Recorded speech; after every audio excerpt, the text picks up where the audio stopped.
అందమైన ప్రయాణం ప్రారంభించండి. 49 మీ తల్లిదండ్రులు కావాలనే కలలను సాకారం చేయడానికి సహాయపడుతుంది. మేడం, ఈ ఐవీఎఫ్ మిక్సప్ లో చాలా అపోహలు అయితే ప్రజలకు ఉన్నాయి మేడం. ఏదో మిక్స్ అయిపోతుంది ఏంటో చాలా అపోహలు అయితే ఏంటి, దీన్ని మీరు ఎలా జాగ్రత్తగా చాలా మందికి ఐవీఎఫ్ చేయించుకోవాలి అని తెలుసు, కాకపోతే ఒక భయం.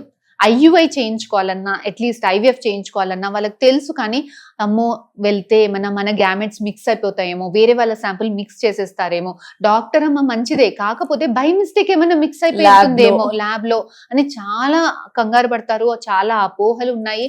అలాంటి అపోహల వల్ల చాలా మంది ఐవీఎఫ్ చేయించుకోకుండా అలానే బాధపడుతుంటారు. చాలా జాగ్రత్తలు తీసుకుంటారు అందరూ కూడా, ప్రతి ఒక్క సెంటర్స్ కూడా. అంటే 2 times క్రాస్ చెక్ చేసుకోవడం, మాన్యువల్ చెక్ చేసుకోవడం, చాలా క్రాస్ చెకింగ్ నడుస్తుంది. అంత ఈజీ కాదు. కాకపోతే whatever said and done in 49 fertility centre లో for the first time we have introduced RI witness system. RI witness system అంటే ఏంటి అని అంటే, మనకి మీరు ఐయుఐ చిన్న ట్రీట్మెంట్ చేయించుకోవాలన్నా, ఐవీఎఫ్ పెద్ద ట్రీట్మెంట్ చేయించుకోవాలన్నా మీకు ఒక ఐడి కార్డ్ ఇస్తాం. ఐడి కార్డ్ లో మీకు సంబంధించిన బార్కోడ్ ఉంటుంది.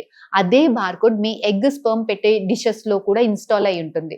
సో మీరు ఐయుఐ చేయించుకోవాలన్నా, ఐవీఎఫ్ చేయించుకోవాలన్నా, బేబీ పెట్టించుకోవాలన్నా, ఎంబ్రియో ట్రాన్స్ఫర్ చేయించుకోవాలన్నా, ఎగ్ ఫ్రీజింగ్ చేయించుకోవాలన్నా మీరు మిషన్ లో మీ కార్డ్ ఇన్సర్ట్ చేస్తారు.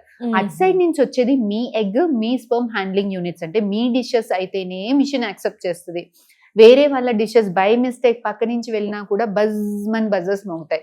సో పొరపాటున కూడా మాన్యువల్ ఎర్రర్స్ జరగకుండా ఉండేదానికి 200% we have taken all the precautions. So RI witness system for the first time we have introduced in 49. Madam, embryo transfers ఆ తర్వాత ఇమీడియట్ గా బెడ్ రెస్టే కంపల్సరీ ఖచ్చితంగా అంటారు. సో అక్కడ మాకేంటంటే డౌట్స్, జర్నీ చేయొచ్చా, బెడ్ మీదే ఉండాలా, అసలు ఏం పనులు చేసుకోకూడదు, ఇలాంటి doubts. I can totally understand మా. చాలా మంది ఎంబ్రియో ట్రాన్స్ఫర్ టేబుల్ మీద ఎంబ్రియో ట్రాన్స్ఫర్ అయిపోయిన తర్వాత ఇంకా లేచి వెళ్ళండి అమ్మా అని అంటే, అమ్మో మేడం ఇప్పుడు లేచి వాష్రూమ్కి వెళ్ళాలంటే బేబీ పడిపోతే ఎలా, అసలు వాళ్ళు లేసి దిగి నడవడానికే చాలా టెన్షన్ పడుతుంటారు.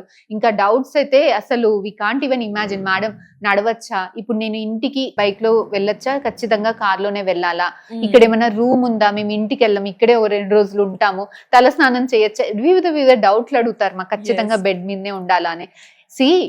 మీ గర్భసంచిలో ఎంబ్రియో ట్రాన్స్ఫర్ బేబీని పెట్టినప్పుడు గర్భసంచి క్లోజ్డ్ క్యావిటీ లెక్క. సో బేబీస్ ని పెట్టినప్పుడు it will hold on, it will close. మీరు లేచి దిగడం వల్ల, వాష్రూమ్ వెళ్ళడం వల్ల, మెట్లెక్కడం వల్ల, బస్ లో ఇంటికి వెళ్ళడం వల్ల ఏమీ ఉండదు. సో ఇంకా చాలా స్టడీస్ లో తేలింది అని అంటే ఏమీ ఉండదు. Sensitive people and every human female is a female what ever it is, ఓకేనా. సో న్యాచురల్ గా ప్రెగ్నెన్సీ వస్తే ఎలానో ఐవీఎఫ్ ద్వారా వస్తే కూడా అలాగే. సో న్యాచురల్ గా ఏ టైంలో ప్రెగ్నెన్సీ వస్తుందని మనకి ఏమైనా తెలుసా? నో. సో చాలా మంది వెనకటి కాలంలో 5 months 6 months మటుకు కూడా తెలియదు, అన్ని పనులు చేసుకునే వాళ్ళు కదా. ఇది కూడా అలాగే. సో అట్లా ఖచ్చితంగా బెడ్ రెస్ట్ చేసుకోవాలి అని ఏమీ లేదు మాకు. కాకపోతే హెవీ పనులు, వెయిట్స్ లిఫ్ట్ చేయడం, హెవీ ఎక్సర్సైజెస్, జిమ్ కి వెళ్ళి వెయిట్స్ లిఫ్ట్ చేయడము, బకెట్లు లేబట్టడము, భార్యాభర్త కలిసి ఉండదు, ఇట్లాంటి కొన్ని జాగ్రత్తలు చెప్తాం అంతే. అదర్వైజ్ చాలా స్టడీస్ లో తేలింది ఏంటంటే బెడ్ రెస్ట్ తీసుకున్న వాళ్ళకన్నా తీసుకున్న వాళ్ళకే సక్సెస్ రేట్స్ అనేవి ఎక్కువగా ఉంటాయి. ఎందుకంటే వాళ్ళ జనరల్ యాక్టివిటీస్ అన్నీ చేసుకోవచ్చు, cooking, washing, what ever.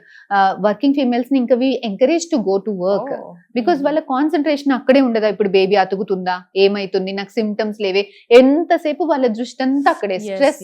Stress వల్ల లోపల హార్మోన్ ఇంబ్యాలెన్స్ అయ్యి బేబీ అతికే దాంట్లో ఇబ్బంది అవుతుంటది. So we encourage not to have bed rest. Stress ఉండకూడదు, టైంకి మెడికేషన్స్ తీసుకోవాల్సింది ఉంటది. That is very important.